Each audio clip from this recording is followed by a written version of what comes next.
आप सभी को जय मसीह की। प्रभु आप सभी को बहुत आशीष दे। जो बातें अभी आपको बोली जाएंगी ना, ये बातें आपके दिल को हिलाकर रख देंगी। क्यों? क्योंकि ये बातें किसी धर्म जात पात को लेकर नहीं है, ये बातें एक मानव जाति को लेकर है, एक इंसानियत को लेकर है। आज परमेश्वर की कितनी बड़ी दया है आपकी और मेरे ऊपर, आपके परिवार और मेरे परिवार के ऊपर, कि आज हम मर नहीं गए। एक बार जरा हॉस्पिटल में जाकर देखो कि लोगों की कैसी हालतें हैं।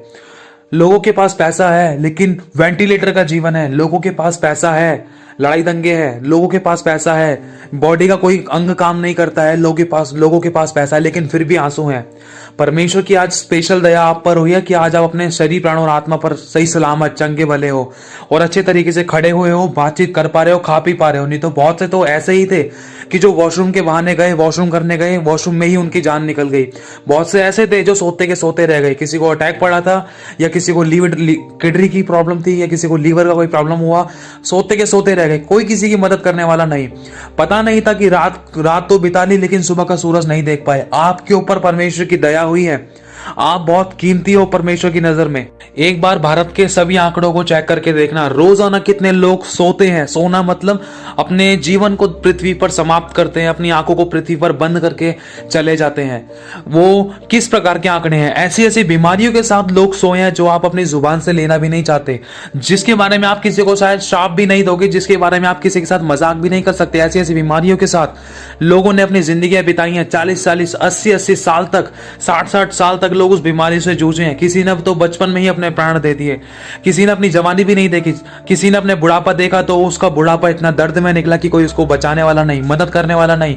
पूरा बुढ़ापा, इंसान का बचपना, बुढ़ापा, यहां तक कि एक जवान इंसान भी बीमारी के बिस्तर पर ऐसे जीवन बिताता है कि वो तो चाहता है कि मैं मृत्यु को देखूं, मैं कब मृत्यु को चाहूं, मैं कब मृत्यु को पाऊं, क्योंकि मैं अपनी सेवा नहीं कराना चाहता। लेकिन परमेश्वर की आज बहुत बड़ी दया आपके ऊपर हुई है मेरे भाई, बहुत बड़ी दया मेरी बहन आपके ऊपर हुई है कि आज आप सुन पा रहे हो, देख पा रहे हो, चल पा रहे हो, समझ पा रहे हो, खा पा रहे हो, पी पा रहे हो और बोल पा रहे हो, कि आपके दिल की धड़कनें सही चल रही हैं। आप मर नहीं गए, ये परमेश्वर की महाकरुणा का फल है। आप धन्यवाद करो उसका घुटने के बल बैठकर कि आपके सांसें बरकरार हैं। बहुत से लोग इन्हीं सांसों को पैसे देकर खरीद कर ले रहे हैं और वो भी बार बार सिलेंडर बदलना पड़ता है। बहुत से लोगों को तो ऐसी सांसें दी जा रही हैं जिनके पास पैसा नहीं है और हाथ के अंदर एक गुब्बारा दे दिया है, उस गुब्बारे का पाइप गले के अंदर लगा हुआ है पेशेंट के, और जितनी देर तक इंसान उसको 2 घंटे 3 घंटे तक दबाएगा जब तक वो सांसें चलेंगी। किसी इंसान की सांसें तो किसी के हाथों में है, जब तक हाथ चलता रहेगा तो उसकी सांसें चलती रहेंगी क्योंकि गुब्बारे के अंदर हवा भरती रहेगी। इसी तरीके से सोच कर देखो खुदावंद ने आपको कितना भला चंगा रखा है। आप मर नहीं गए, ये परमेश्वर की बड़ी दया महाकरुणा का फल है। धन्यवाद करो कि आपके ऊपर कोई कोर्ट केस नहीं है, कोई बीमारी नहीं है, कोई रोग नहीं है, कोई दुख तकलीफ कर्जा गरीबी नहीं है, कोई किसी प्रकार का कोई भी कैंसर नहीं है, कोई हार्ट की प्रॉब्लम नहीं है, कोई किडनी की प्रॉब्लम नहीं है, कोई भी ऐसी बीमारियां नहीं है जिसके कारण आपको किसी से कर्जा लेना पड़ रहा है, जिसके कारण आप दुख में जी रहे हो या टेंशन परेशानी चिंताओं में जी रहे हो। फिर भी आप इतनी सारी चिंताओं परेशानी को, टेंशनों को लेकर अपने ऊपर एक भार बना के परमेश्वर को हम इतना दोष क्यों देते हैं? हम परमेश्वर को बुरा भला क्यों कहते हैं? उसका वचन कहता है कि वो हमारे मांगने से पहले सोचो से कहीं ज्यादा बढ़कर देने वाला परमेश्वर है। अरे हमने परमेश्वर को क्या दिया है? हम हमेशा मुझसे मांगते ही रहते हैं। उसने हमें हर पल हर क्षण हमें संभाल कर रखा है। हम मर नहीं गए। सच में मैं फिर से कहता हूँ, आज हम मर नहीं गए। ये उसकी महाकरुणा का फल है, ये उसकी दया है। उसकी दया प्रति और नई सी होती है, लेकिन फिर भी हम रोजाना उसको कोसते हैं, उसको धमकियां देते हैं, उसको बोलते हैं। कभी कभी उसको हम अपना नौकर बना लेते हैं कि तू ये काम ऐसे कर, प्रभु ये काम ऐसे हो जाए, तू मेरी जिंदगी में काम क्यों नहीं कर रहा, तू मेरी प्रार्थना को क्यों नहीं सुन रहा है, मैं चर्च छोड़ दूंगा, मैं भवन नहीं आऊंगा, मैं आराधना नहीं करूंगा, मैं प्रार्थना नहीं करूंगा, मैं तो पाप करूंगा, तू मेरे को बचाता नहीं है, तू मेरी मदद नहीं करता, तू मेरी प्रार्थना नहीं सुनता, तू मुझे आशीष नहीं देता है। फिर भी हम उसको सुनाते हैं कितना। एक बार जाकर देखो हॉस्पिटलों में, अपने कदमों को रखकर तो देखो, तब आपको पता चलेगा कि आपकी जिंदगी कितनी अनमोल और कितनी कीमती है। आपकी जुबान से अगर परमेश्वर का धन्यवाद ना निकले तो कहना, आप जान पाओगे कि आप देखोगे उन लोगों को जो वेंटिलेटर पे थे, जिनके माँ बाप, जिनके परिवार, जिनके फैमिली मेंबर्स बाहर लाइनों में लगे हुए थे, क्योंकि खुदावंद परमेश्वर ने हमें इन दिनों में बहुत कुछ सिखाया है। हमें खुद व खुद परमेश्वर ने अपने हाथों से हमें आग के भट्टे में से निकाला है, हमें जीवितों की जमीन पर रखा है और हमें अपने माता पिता को देखने का अनुग्रह दिया, हमें आज का नया दिन दिखाया और हमें अपने परिवार वालों को, फैमिली मेंबर्स को, आस पड़ोस को देखने का अनुग्रह दिया। हमारे आस पड़ोस में, फैमिली मेंबर्स में हमारे ऊपर नीचे वाले अगल बगल के लोगों को सुरक्षित रखा, किसी एक की भी गिनती नहीं घटने दी। सच में हमेशा हर बात पे परमेश्वर का धन्यवाद निकलता है, क्योंकि इन दिनों के चलते हुए, इतनी सारी परेशानियों के चलते हुए, जब परमेश्वर हमें सुबह सुबह या शाम को, रात को, जब कभी भी हॉस्पिटल लेकर गया किसी भी विषय के लिए या कभी किसी की प्रार्थना कराने के लिए, प्रभु ने हमें इस्तेमाल किया। प्रभु ने दिखाया, देखो ये वो लोग हैं जिनके पास परमेश्वर नहीं है, ये वो लोग हैं जिन्होंने परमेश्वर के वचन को तो जाना, या तो उसके अनुसार चल नहीं पाए, या तो उसका स्वीकार नहीं किया, या तो उस पर विश्वास नहीं किया। परमेश्वर ने बहुत सारी बातें दिखाई, बॉडियां पैक हो होकर निकल रही थी, डर लगा रहता था, खुदा मैं इस थैले में पैक नहीं होना चाहता। बहुत सारी बातें थी। खुदावन देख प्रभु, तू हम पर दया कर प्रभु, अपने क्रोध का पहला हर एक जन पर से हटा ले प्रभु, ये नहीं जानते क्या कर रहे हैं। जैसे यीशु ने कहा था कि हे पिता इन्हें क्षमा कर दे, ये नहीं जानते क्या कर रहे हैं। आज इंसान कैसे कैसे काम करता है, लेकिन उसका हर बात में धन्यवाद नहीं करता है। आज इंसान के जीवन में इतनी सारी समस्याएं हैं, इतनी सारी परेशानियां हैं, और बहुतों के पास तो बहुत कुछ है, लेकिन यीशु नहीं है।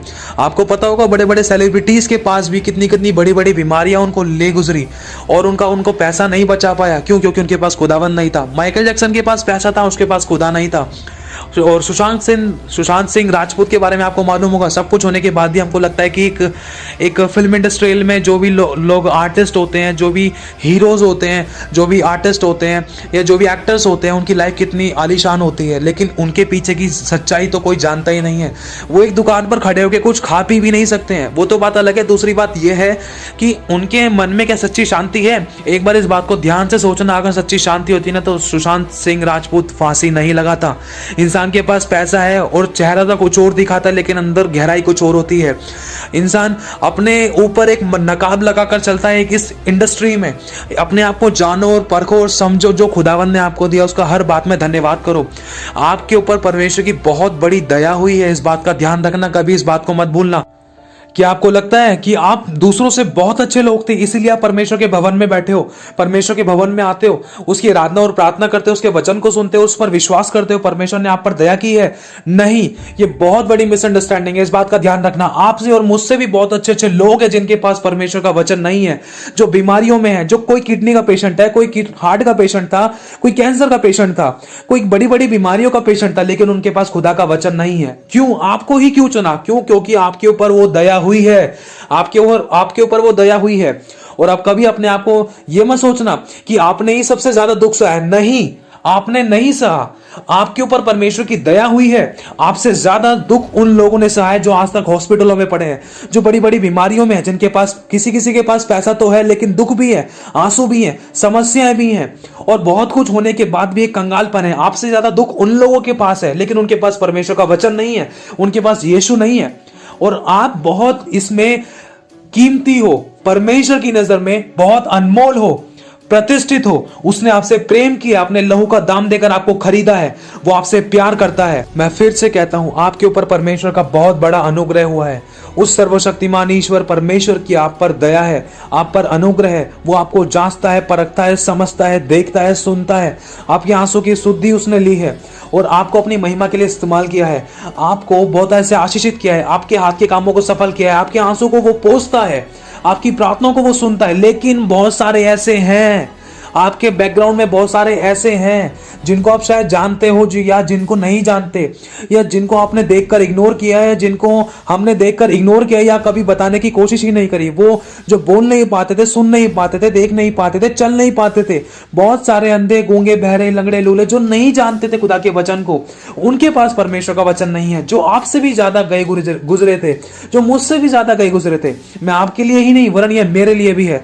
हमें इस बात का धन्यवाद करना है कि खुदावंद ने हमें चुना है कि आज हम भले चंगे हैं, उसकी दया है हम पर। हमें बहुत बहुत शुक्रिया अदा करना है, उसका घुटनों के बल आकर उसका धन्यवाद करना है। क्योंकि दाऊद ने कहा था कि मैं रातों को उठ उठ कर तेरा धन्यवाद करूंगा, क्योंकि तेरी दया प्रतिभा और नई सी होती है। तू अपने अभिषिक्त को, तू अपने बच्चे को, तू हमें अधलोक में सड़ने नहीं देगा। तू हमें हर समय, हर पल तू हमें संभाल कर रखेगा, अपनी आंख की पुतली की तरह संभाल कर रखेगा। हमें अपने से दूर नहीं करेगा। तू हमारे पापों को क्षमा करेगा, तू हमारे पापों को याद भी नहीं करेगा। उसने आपकी और मेरे पापों को याद भी नहीं किया है, और वरन हमें क्षमा किया और अपने सीने से लगा लिया। क्या आज हमारे पास उसके लिए 2 से 5 मिनट का समय है?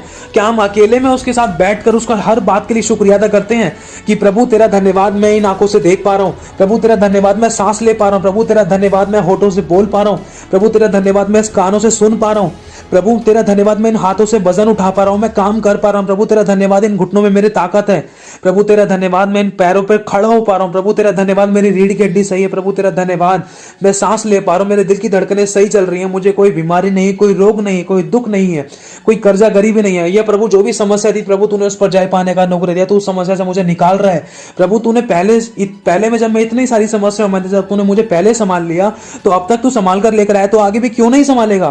क्या हमने इस बात का धन्यवाद किया? क्या कभी हमने उसका दिल से शुक्रगुजार किया कि परमेश्वर हमें इतनी बड़ी महामारियों महारोगों से निकाल कर लेकर आया? हमारे निकट 1000 गिरे, हमारी दाहिनी ओर 10,000 गिरे, परंतु कोई हमारे पास नहीं आने दिया।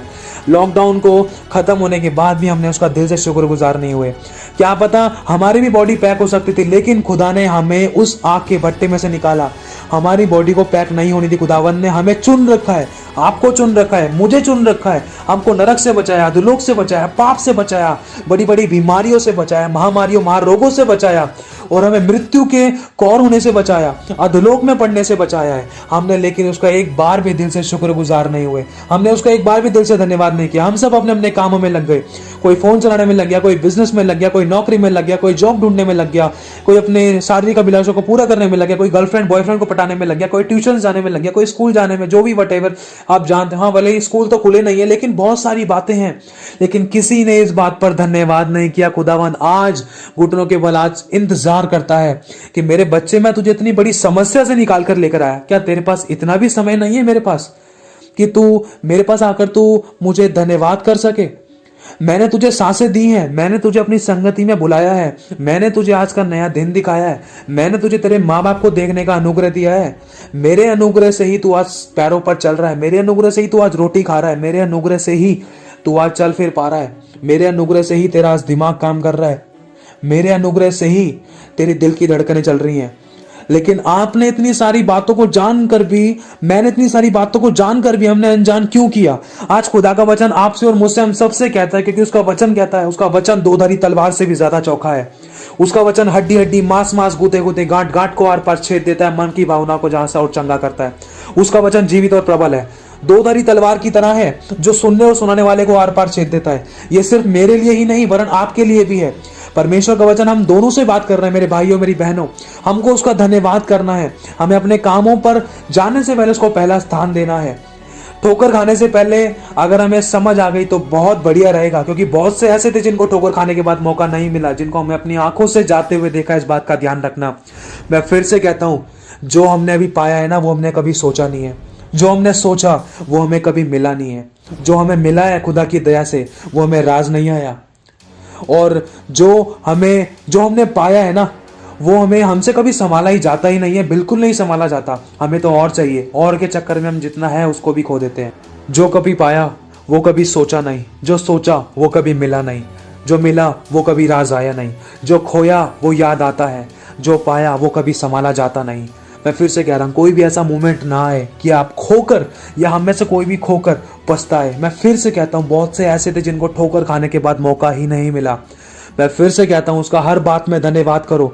आज आप ये सुन पा रहे हो, इस बात का भी धन्यवाद करो खुदावंद की मैं सोता का सोता नहीं रह गया, वरन तूने मुझे जीवित हुआ, तूने मुझे जीवित किया, तूने मेरी आंखों को खोला, तूने मुझे फिर से मेरे नथनों में सांस फूंकर तूने मुझे जीवित उठाया और मुझे मेरे पैरों पर चलाया। मैं आज हॉस्पिटल का कौर नहीं हुआ, मेरे परिवारों को मैं हॉस्पिटल में नहीं देख रहा, मेरे माँ बाप को हॉस्पिटलों में नहीं देख रहा, मैं अपने आप को हॉस्पिटल में नहीं देख रहा। मैं तेरा धन्यवाद करता हूँ यीशु।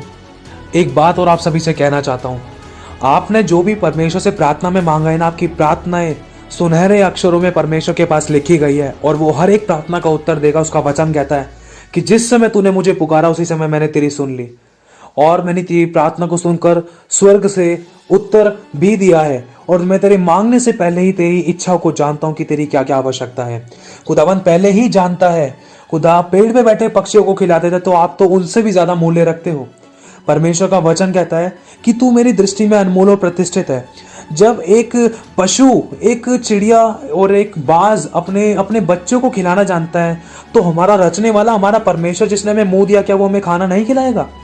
उसने हमारा मुंह क्यों बनाया है, उसने हमारा पेट क्यों बनाया है, भूखा रहने के लिए नहीं।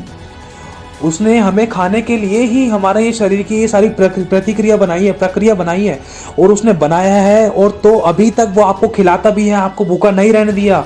इस बात के गवाह आप भी हो, अभी आप सुन रहे हो, मैं जानता हूं, और मैं भी हूं इस बात का गवाह। आज तक जितने भी आज तक मेरी और आपकी उम्र हो गई, आज तक उसने हमें भूखा रहने नहीं दिया। अगर कहीं रहे भी हमारी गलती के कारण, तो खुदावंद ने हमें सिखाया, उसने हमें सिखाया। क्योंकि कभी कभी नीचे ले जाकर सिखाता है, कभी कभी ऊपर ले जाकर सिखाता है, कभी कभी ऊंचा उठाता है ताकि हम जान पाए कि हाँ हम कितने पानी में हैं। कभी कभी हमें इतना गहराई में लेके जाता है ताकि हम जानने पाए कि हाँ हमारे जैसे दुख में लोग और कितने हैं। क्या हम ही एक दुख में है या हमारे साथ साथ और भी लोग दुख में हैं। तो सोच कर देखो, आपने परमेश्वर से जो मांगा है परमेश्वर ने आपको दिया है। अगर नहीं भी मिला तो परमेश्वर आपको देगा, इस बात का ध्यान रखना। लेकिन उनके बारे में सोचो जिनके पास खुदा का वचन नहीं है, जो ढूंढ रहे हैं क्या कोई ऐसा ईश्वर है जो हमारे आंसू को पोंछे, क्या कोई ऐसा ईश्वर है, क्या कोई ऐसा खुदा है, क्या कोई ऐसी जादू की छड़ी है, क्या कोई ऐसा व्यक्ति है, क्या कोई ऐसा कोई गुरु है, क्या कोई ऐसा भगवान है, क्या कोई ऐसा व्यक्ति है जो मेरी जरूरतों को पूरा करे, मेरे आंसू को पोंछे और मेरे टूटे रिश्ते को जोड़े, मेरी जरूरतों को पूरा करे, मुझे आशीषित करे, मेरे घाव को चंगा करे, मेरे आंसू को पोंछे, मेरी जरूरतों को पूरा करे। बहुत सारी बातें हैं, समझने की कोशिश करो। लेकिन आप खुदावंद की नजर में कीमती क्यों हो? क्योंकि उसने आपको चुना है। आपको धन्यवाद करना चाहिए उसका कि आप उसका आज वचन सुनते हो। हमारे पास पता है कभी कभी तो 10 से 15-20 मिनट भी नहीं होते हैं उसके वचन को सुनने के लिए। हम सोचते हैं कि हमें सिर्फ दूध की ऊपर की मलाई मिल जाए, लेकिन उमलना नहीं मांगते हैं। हमें ऑन द स्पॉट काम चाहिए, लेकिन हम धीरज नहीं धरते हैं, हम उसकी सुनना नहीं चाहते हैं, हम अपनी चलाते हैं। जितना समय हम अपने संसारिक कामों में देते हैं उतना समय, उससे आधा समय, आधे से आधा समय, क्या हम चौथाई समय, क्या चौथाई से भी कम समय, चौथाई का भी चौथाई समय क्या हम परमेश्वर को देने की कोशिश करते हैं? ये सबसे बड़ा क्वेश्चन है। खुदावन ने हमें आज तक सब कुछ दिया, हम उसको उंगली नहीं उठा सकते, लेकिन हमने आज तक उसको क्या दिया, ये एक प्रश्न है।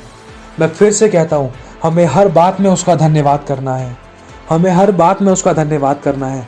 धन्यवाद करते करते करते करते आप कहां से कहां पहुंच जाओगे आप कभी जिंदगी में नहीं सोच सकते। दाऊद ने हर बात में परमेश्वर का धन्यवाद किया। कहाँ उसको पाप करने के कारण पथराव करके मारा जाना था, लेकिन परमेश्वर ने उसको धन्यवाद करते करते बचा लिया। जो धन्यवाद करते करते, परमेश्वर की आराधना करते करते, स्तुति करते करते परमेश्वर के अभिषिक्त आग के भट्टे में से निकल गए, और वरन आग के भट्टे में से निकलने के साथ साथ दूसरों को निकालने वाले बन गए। किस कारण? परमेश्वर के आगे जीरो होने के कारण, और धन्यवाद करने के कारण, उसकी आराधना करने के कारण, हर बात में उसका शुक्रिया अदा करने के कारण। यीशु ने क्या किया था? जब 5 रोटी 2 मछलियां ली, यीशु ने धन्यवाद किया, खुदा ये तो है, 5000 लोगों को तो खिलाने की तो बात दूर है, लेकिन प्रभु तूने प्रेजेंट में 5 रोटी 2 मछलियां तो दी है। धन्य है प्रभु परमेश्वर सृष्टि के मालिक, जो आप धरती पे अन्न जल फल उपजाते हैं। परमेश्वर का धन्यवाद किया यीशु ने, और उन रोटियों की हदों को परमेश्वर ने बढ़ा दिया। 5000 लोगों को खिलाया, और खिलाने के बाद भी 12 टोकरे बच गए, मतलब 12 महीने की रोटी बच गई। समझने की कोशिश करो, हर बात में खुदावन का धन्यवाद करो। परमेश्वर ने जब यीशु ने जब लाजर को जिलाने से पहले यीशु ने पिता का धन्यवाद किया। हे पिता, तेरा धन्यवाद कि तू मेरी प्रार्थना को सुनता है। पहले ही परमेश्वर कर्जदार हो गया था कि मेरे बेटे ने मेरा धन्यवाद कर दिया है, धन्यवाद मेरे को पहले से इसने धन्यवाद की फीस पे कर दिया, मुझे इसको ब्लेसिंग देनी है। तो लाजर को परमेश्वर ने यीशु की प्रार्थना के द्वारा उसी समय ऑन द स्पॉट जिलाया, और यीशु ने कहा लाजर बाहर आ, और लाजर खड़ा हो गया। उसी समय बाहर आया। परमेश्वर ने अपनी महिमा को प्रकट किया। क्यों? थैंक्स गिविंग के द्वारा, धन्यवाद के द्वारा। जब पौलुस और सिलास को जेल खाने में तय कर दिया था, तो पौलुस और सिलास परमेश्वर की महिमा गा रहे थे।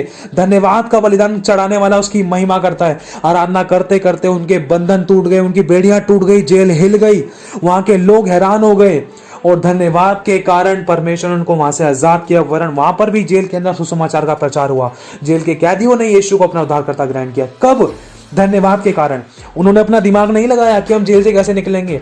उन्होंने रोना पीटना नहीं किया कि प्रभु तूने मैं जेल में डाल दिया, कि तेरे पास आने के बाद भी इतना दुख सहना पड़ेगा, या इन समस्याओं में रहना पड़ेगा, या तेरे पास आने के बाद भी दूसरों के ताने सहने पड़ेंगे, गाली गलौज सहना पड़ेगा, बुराई सहनी पड़ेगी। प्रभु तेरे ऊपर विश्वास करने के बाद तो बहुत बुरा है। उन्होंने इन बातों का एक भी शब्द अपने मुंह से नहीं निकाला। उन्होंने हर बात को मसीह के दुखों में सहभागी होने के कारण अपने आप को खुदाबंद के लिए दे दिया, और वरन हर बात में परमेश्वर का धन्यवाद करते रहे। आराधना करते करते करते करते उनको पता ही नहीं चला जेल कब हिल गया। उनको पता ही नहीं चला कि उनके बेड़ी और बंधन कब टूट गए। जब जेल हिला तो लोग इधर उधर तहलका मचा था। उसके बाद उन्होंने इस बात को देखा कि हाँ, ये आराधना के द्वारा खुदावंद ने हमें आजाद किया है, खुदा ने हमारी आराधना को ग्रहण किया है। उसने देखा है कि हम कुड़कुड़ाए नहीं है समस्या में होने के बाद भी। उसने देखा है कि मेरे बच्चों ने हर दुख और समस्या में होने के कारण भी मेरा धन्यवाद किया है। तो खुदावन बैठ नहीं पाया, खुदावन रह नहीं पाया, खुदावन ने उनके बंधनों को तोड़ दिया और उनको आजाद कर दिया। धन्यवाद ही आपको ऊंचा उठा सकता है, इस बात का ध्यान रखना। मैं फिर से कहता हूं, जब भी गिरो तो धन्यवाद करना, उठो तो धन्यवाद करना, आगे बढ़ो तो धन्यवाद करना, अगर स्थिर हो जाओ तो भी धन्यवाद करना, प्रार्थना का उत्तर आए तो भी धन्यवाद करना, नहीं आए तो भी धन्यवाद करना। अगर ऐसा लगता है कि परमेश्वर आपकी प्रार्थना को नहीं सुन रहा है तो भी धन्यवाद करना, अगर आपकी प्रार्थना को उत्तर मिल रहा है तो भी धन्यवाद करना। धन्यवाद का बलिदान चढ़ाना कभी मत भूलना। परमेश्वर हमें जांचता है, परखता है, टेस्ट करता है। वो एक बार में हमारी सभी प्रार्थना को उत्तर देता है, कभी कभी हमें बहुत ऐसे ब्लेस करता है। वो देखता है कि चलो भाई, मैंने अपने बेटे को इतनी सारी सब कुछ चीजें दे दी, अभी तो मेरा धन्यवाद कर रहा है, चलो मैं झटके से इसकी सब चीजें वापस ले लेता हूँ, या अचानक मैं गायब हो जाता हूँ। इंसान को फिर ऐसा लगता है कि भाई मेरे पास सब कुछ होने के बाद भी यार ऐसा लग रहा है मेरे पास कुछ भी नहीं है। या कभी कभी तो ऐसा होता है कि बिल्कुल सब कुछ मेरे पास से छीन लिया गया, खुदा को जानने के बाद भी इतने आंसुओं में क्यों हूं? क्या खुदा तुम मेरी प्रार्थना को नहीं सुन रहा है? क्या तो कोई पत्थर या मूर्ति है? नहीं, खुदा टेस्ट करता है कि तू उस समय में भी क्या तू मेरा धन्यवाद करेगा। अगर तू उस समय में मेरा धन्यवाद करेगा तो ये टेस्ट तेरी लाखों करोड़ों लोगों के लिए टेस्टिमनी बन जाएगी, एक गवाही बन जाएगी। मैं फिर से कहता हूं, बेस्ट इज द नेक्स्ट। इस बात का ध्यान रखना। खुदावंद आपके जीवन में काम करेगा और हर समय, हर सिचुएशन, हर परिस्थिति में रात को सोने से पहले धन्यवाद करना। खुदा तूने पूरे दिन संभाला, प्रतिदिन की रोटी से खिलाया, मेरा कोई एक्सीडेंट नहीं हुआ, मैं मरा नहीं, मुझे कोई किसी ने मारा नहीं, कोई जान माल की हानि नहीं होने दी, कोई लड़ाई दंगा, मौत, एक्सीडेंट, कोई कमी घटी बीमारी परेशानी नहीं होने दी, कोई अटैक नहीं पड़ने दिया। यीशु तेरा धन्यवाद, तूने मुझे जीवित रखा और तूने मुझे अच्छी नींद देने के लिए तू मुझे जा रहा है प्रभु। और सुबह का सूरज तू मुझे दिखाएगा, तेरा धन्यवाद। और सुबह उठते के साथ ही अपना सबसे पहला शब्द धन्यवाद करना कि प्रभु तूने मुझे जीवित उठाया, मैं धरती पर चल पा रहा हूं, मैं उठा, मैं बेड से उठा, तूने मुझे अच्छी रजाई दी। याद करो उन लोगों को जिनके पास रजाई भी नहीं है, जिनके पास कंबल नहीं है ओढ़ने के लिए, जिनके पास खाने के लिए समय पर नहीं है, जो इधर उधर भटकते रहते हैं, जिनका पूछने वाला कोई नहीं है। आपके पास आपके माँ बाप है, आपके फ्रेंड्स है, आपके दोस्त है, यहाँ तक कि आपके पास कुछ भी नहीं है ना, आपके पास आपका फोन है जिसमें आप कंटिन्यूसली अपने आप को बिजी रख सकते हो।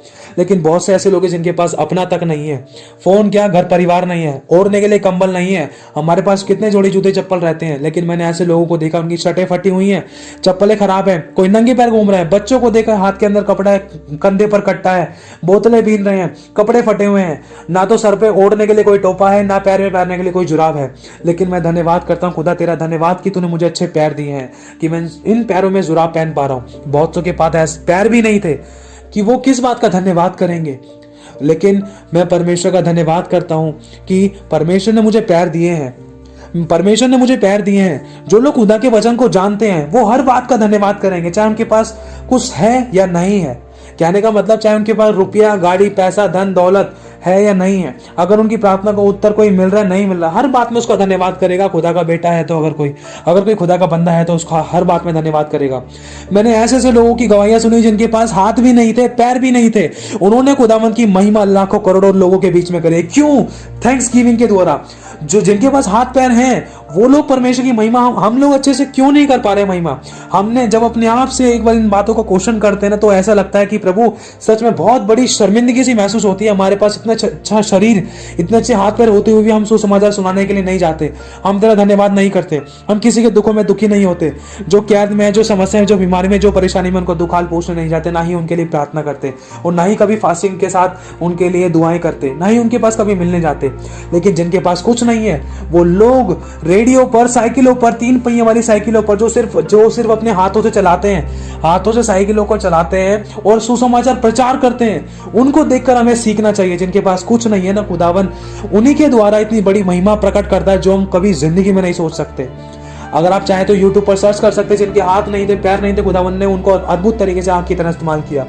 ये हमारे लिए एक बहुत बड़ा प्रश्न है कि जिसके पास कुछ भी नहीं है वो खुदावन की महिमा कैसे करता है। और जिसको खुदावन ने अच्छे हाथ पैर दिए, शरीर, प्राण और आत्मा दिया, बुद्धि, ज्ञान, समझ दिया, शब्द दिए, आंखें दी, कान दी, रोशनी दी और बोलने का तरीका दिया, मेमोरी पावर दी कि हमारी मेमोरी लॉस नहीं है, हम इतने अच्छा क्यों नहीं कर पा रहे हैं? या हम जितना हमारे पास है उसके हिसाब से क्या हम बेस्ट कर पा रहे हैं? नहीं कर पा रहे। जितना समय हम अपने संसारिक कामों में, संसारिक वस्तुओं में लगा रहे हैं जो हमें कुछ नहीं दे सकती, जिसने हमारी जिंदगी नहीं बचाई। अगर ये सब चीजें जिंदगी बचाती तो कितने लोग कोरोना के पेशेंट्स थे वो चंगे हो जाते। नहीं बचा पाई। अब धन दौलत संसार की वस्तुएं नहीं बचा पाई, क्योंकि वचन में लिखा है कि मनुष्य का धन तो उसका प्राण है। सबसे बड़ा धन मनुष्य का प्राण है। मनुष्य का धन उसका प्राण है। मैं फिर से कहता हूं, मनुष्य का धन उसका प्राण है। अगर मनुष्य सारे जगत को ही प्राप्त कर ले, अगर अपने प्राणों की हानि उठाए तो उससे क्या लाभ? और जिन लोगों के पास शरीर के अंग नहीं थे, उन लोगों को तो चलो परमेश्वर का वचन मालूम नहीं है, वो किस बात का धन्यवाद कर पाएंगे, क्योंकि वो खुदा के वचन को नहीं जानते हैं। और जो लोग जानते हैं लेकिन जिनके पास है बहुत कुछ, हम लोग कितना धन्यवाद करते हैं परमेश्वर का, ये हमारे लिए सबसे बड़ा प्रश्न है। जो लोग नहीं जानते उनकी तो बात अलग है। जैसे हम खुदा के वचन को नहीं जानते थे पहले, जब पहले नहीं जानते थे तो हमने किसी बात का धन्यवाद ही नहीं करा। हमने तो कभी सोचा नहीं कि धन्यवाद भी कभी मुंह से होता है, या ऐसे कभी कोई किसी खुदा को, कोई परमेश्वर को कोई धन्यवाद चाहिए। हमें तो ये लगता था कि सब हर एक ईश्वर भगवानों को कुछ ना कुछ खाने पीने के लिए चाहिए होता है, कुछ चढ़ावा चाहिए होता है, हम तो ये सोचते थे। लेकिन परमेश्वर के पास आने के बाद हमने ये सीखा कि परमेश्वर का वचन कहता है वो बलिदानों से उतना प्रसन्न नहीं होता जितना कि अपनी बात के माने जाने से प्रसन्न होता है। उसकी बात ये है कि एक दूसरे से प्रेम करो, हर बात में उसका धन्यवाद करो, जो उसने दिया है उसमें संतोष करो और हर बात में संतुष्ट रहो और शुक्रिया अदा करो जो तुम्हारे पास है। और जिसके पास नहीं है ना, उसके लिए दुआ करो, खुदा उसको भी दे। अगर किसी के जीवन में बीमारी थी उसको चंगा करे। क्यों? क्योंकि प्रभु मैं चंगा हूँ जब भी मैं दूसरे बीमार के लिए प्रार्थना कर पा रहा हूँ। प्रभु मेरे सीने में, दिल में धड़कने हैं जब भी मैं दूसरे के दिल के लिए प्रार्थना कर पा रहा हूँ। प्रभु मैं सांसें ले रहा हूँ जब भी मैं किसी मुर्दे के लिए या किसी बीमार के लिए प्रार्थना कर पा रहा हूँ, ताकि वो चंगा हो जाए या वो जीवित हो जाए। प्रभु मैं देख पा रहा हूँ, ताकि मैं किसी ऐसे अंधे व्यक्ति के लिए, किसी व्यक्ति के लिए प्रार्थना करूं, या जिसकी आंखों की रोशनी जाने को थी या चली गई थी, या जो अंधा था यीशु के नाम से वो देखने लगे। आपको परमेश्वर ने इसीलिए चुना है कि जो समस्या में थे, दुख में थे, विपत्ति में थे, किसी भी प्रकार की कोई घटी में थे, आप हर बात में उनको देखकर अपने बारे में शरीर के अंगों पर हाथ रख के या नहीं भी, या आत्मा में खुदावंत का दिल से धन्यवाद करो। और जो लोग दुख में हैं उनके लिए प्रार्थना करो और उनको खुदा का वचन सुनाओ, क्योंकि उनके पास परमेश्वर का वचन नहीं है। और ये हमारी जिम्मेदारी है, हमें उनको परमेश्वर का वचन बताना है, हमें उनको परमेश्वर का वचन बताना है। अगर हमने उनसे प्रेम नहीं किया जिनको हम देखते, तो हम खुदा से कैसे प्रेम करेंगे जिसको हमने नहीं देखा? परफेक्ट कोई नहीं है, गलती हम सब से होती है, मैं भी परफेक्ट नहीं हूं। लेकिन बस मैं इतना कहना चाहता हूं कि हमें परमेश्वर की आत्मा से और बुद्धि से परिपूर्ण होना है। और एक आखिरी बात और कहना चाहता हूं, अगर मेरी किसी बात का बुरा लगा तो फिर से मैं आप सभी से क्षमा मांगता हूं। प्रभु मुझे क्षमा करे और हमारे सारे गलत शब्दों को यीशु तेरे नाम से कट और कैंसिल करते हैं। हर बात में हमारी नहीं, आपकी मर्जी पूरी हो। किसी को कोई जान माल की हानि नहीं होने पर प्रभु तेरा धन्यवाद, तूने नया दिन दिखाया, जीवितों की जमीन पर रखा, तूने भला चंगा रखा, तूने अच्छी सेहत दी। प्रभु तूने हम सब भाई बहनों को फिर से मिलाया। तेरा दिल से शुक्रगुजार है खुदावन, तेरे नाम की महिमा हो। प्रभु तेरा धन्यवाद देते हैं कि खुदा तूने प्रार्थना करने का, आराधना करने का, वचन पढ़ने का, रिकॉर्ड करने का, प्रभु तेरे बच्चों को सुनने और सुनाने का मौका दिया। पिता ये सच में तेरी ही दया है खुदावन, हम तेरा धन्यवाद देते हैं। प्रभु यीशु मसीह के जीवित और सामर्थी नाम से इस प्रार्थना को मांग लेते हैं। हर बात में हमारी नहीं, आपकी मर्जी पूरी हो। आमीन, आमीन, आमीन। प्रभु आप सभी को बहुत आशीष दे, आप सभी को जय मसीह की। मैं फिर से कहता हूँ, हर बात में प्रभु का धन्यवाद करो, हर बात में पिता का धन्यवाद करो, हर बात में पवित्र आत्मा का धन्यवाद करो। वो आपको ऊंचा उठाएगा, क्योंकि आपका धन्यवाद ही आपकी ताकत है।